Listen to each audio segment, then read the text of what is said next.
Hey guys, I just wanted to hop on here and share some things with you really quickly. I don't want to take up too much of your time because I know it's our most precious commodity, and as moms, it's even more precious. But today was our community day, and there are a few things that really got me thinking because of some of the conversations that I had today, and also some conversations that I've recently been having.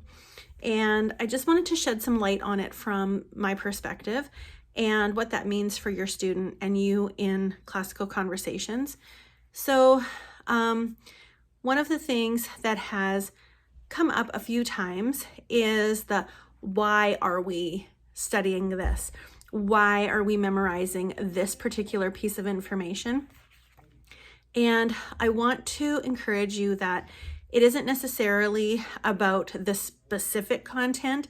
Like, for example, this week we did Queen Anne's War in our history sentence, and it isn't necessarily that your child needs to know about Queen Anne's War. It's more of the broader perspective of them memorizing something because it exercises their brain. Memory work is a skill, and our brain is a muscle, so we want to exercise that, grow it, and we know that the more we memorize, the better we are at doing it. So that's part of it. Another thing that really put something into perspective for me was I was just recently reading something, and I'll also share this on the band groups. Was a fellow was having a conversation. A 15-year-old boy was having a conversation, and he was being asked just the normal getting to know you questions like, do you play sports or what do you do? And he said, oh, no, I do this and I do that. And the adult said, wow, that's really amazing. And he said, oh, no, I do all those things, but I'm not good at any of them. And he said, well, that's okay, because I don't really think that's the point. It isn't the point of being really good, like an expert at something. But like in classical conversations, I connected it with this, that if we're doing many different things, if we have a buffet of knowledge, if we know a little bit about a lot of different things, that makes us really interesting people. And it makes it easier for us to have conversations with other people. It gives us insight and make connections with multiple different things. So I have the book, The Question by Lee Bortons, and it also reminded me of a few other things that we want to remember as parents in classical conversations. The first thing is our goal of education. And she says, and I think a lot of us share the same sentiments, that the goal of education is to teach children to become adults who can handle complex ideas in uncertain situations with confidence. So if that's our goal, then it is beneficial to give them a variety of different information and a variety of different exposure to things so that in uncertain situations, they have the confidence to handle these complex ideas.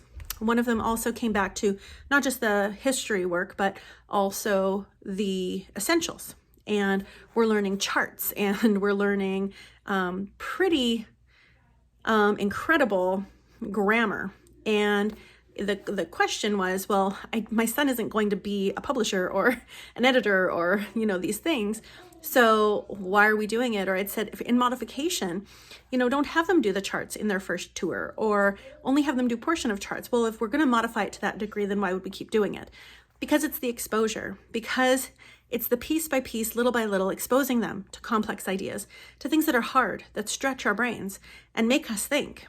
And it's the act of doing that that is going to help our children in the long run be entrepreneurs and be free thinkers. So I want to encourage you that as our goal.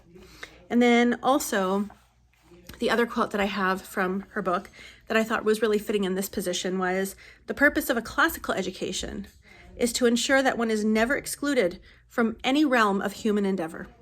So when we're able to give our children a variety of different things and exposures and knowledge, and of course we're working through the grammar phase, the dialectic phase, and the rhetoric phase. But when we do this, then we also make sure that they're not excluded from being able to tackle anything that they want in their future. So we empower them to be able to go forward and have the confidence to learn the things that they're passionate about and that they want to pursue. So I hope that offers some insight. I'm super passionate about it. I love sharing these things. If you catch me, feel free to have a conversation because I'd love to talk with you more about it. But those are just some thoughts for today after Community Day.